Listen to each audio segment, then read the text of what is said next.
Ladies and gentlemen, Chatronic here, once again. Do you guys remember the 90s? Because I know I certainly do, and once in a while I like to reminisce on some old nostalgic computer games. Computer games were beginning to be a really popular thing back then, specifically in schools. I remember the first time I even laid hands on a keyboard to play any sort of kind of computer game was in school. And computer games were a really efficient way to teach kids on how to learn things like history, math, or the alphabet, or whatever have you.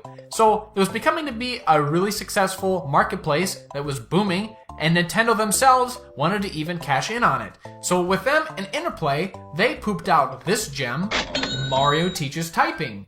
Now, does this actually teach children how to type, or adults? Or does anyone benefit from it at all? Is it fun? Is it more educational? Is it a good mix? Well, let's have a look. On the back it says, Mario Teaches Typing, run, jump, swim, kick, now you're learning to type. What?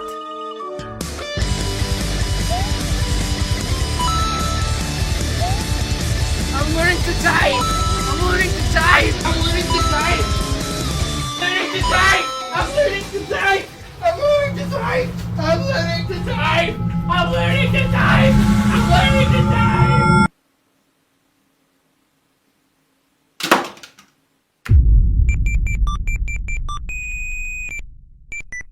Who needs Dr. Dre when you've got DOS 3.1 Sound Blaster Pro crisp sounding quality? We've got Mario Teaches... Whoa, Toad!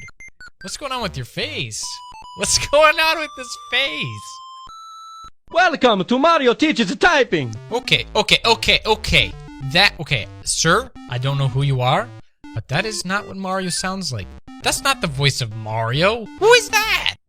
Well, this was actually the voice of Ronald Rubin, the only man to play Mario's voice before Charles Martinet, even up until this very day. Charles Martinet would go on to play the voice of Mario in the CD-ROM version of Mario Teaches Typing. Hey, you got a good joke for Mario? I'm going to fly for you.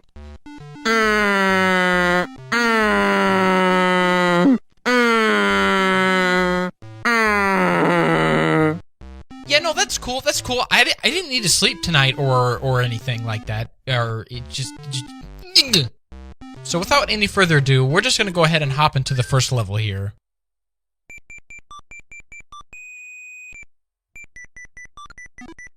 Whoa, hey, did you just notice that? I just touched that and it died. Mario touched an enemy and it died. Isn't Mario supposed to stomp on turtles, not just touch them? Wait a minute, 1 second here, hold on. Yeah, I thought so. Even in the instruction booklet, it illustrates Mario stomping on a turtle shell, not touching them.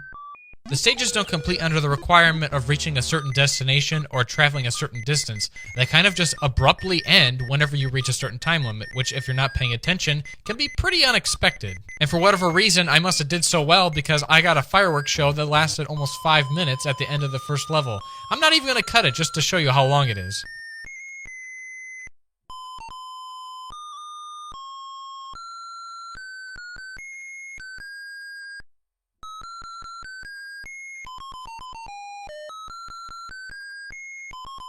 Okay, 32 seconds, but that's still a long freaking time. At the end of every level, Mario shows up in a dress to show you how bad you did. 8 words per minute? That's just freaking insane. I could do better if you would show me more than 4 random letters at a time on the screen. That is if you consider what I'm even typing out to be considered words. All I'm doing is just repeatedly hitting WWSS and just random letters back and forth. I understand it's supposed to be teaching you repetition and building muscle memory for when you're actually typing, but that's still a pretty ridiculous statistic to throw at the end of this first level. I love the random sun in the top right-hand corner. I mean, he just has that look on his face where he just doesn't give a frick about anything. My gosh, okay, I'm just gonna let you listen to some of this music. Do you hear these high-pitched tunes?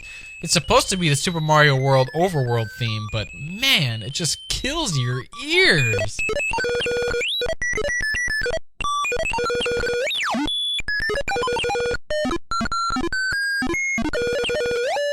And trust me when I say it doesn't get any better in the other levels at all. Have a listen to the underwater level.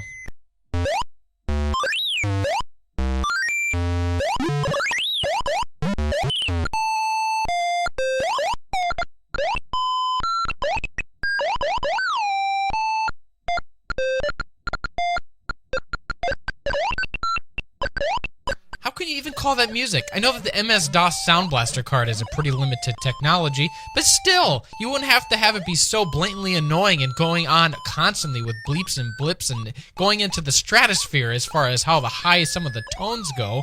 The only way you can play this game is to have the volume turned all the way down. How else can you concentrate and have the ability to learn anything while playing an educational game with this racket going on? It's just ridiculous. I really love what they have displayed here. It's almost as if Luigi is going to die if I don't type fast enough. His life is literally in my hands. Literally, at the sake of how fast I can type. What kind of message is that to send children that you're supposed to be typing and your life depends on it? What the heck? Holy crap! My life is in the balance! I'm typing for my life!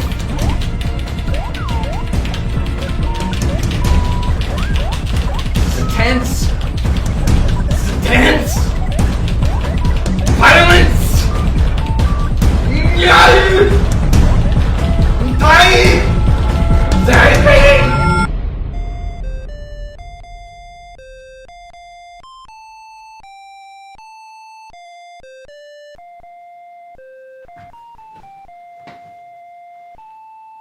Yep, I did it.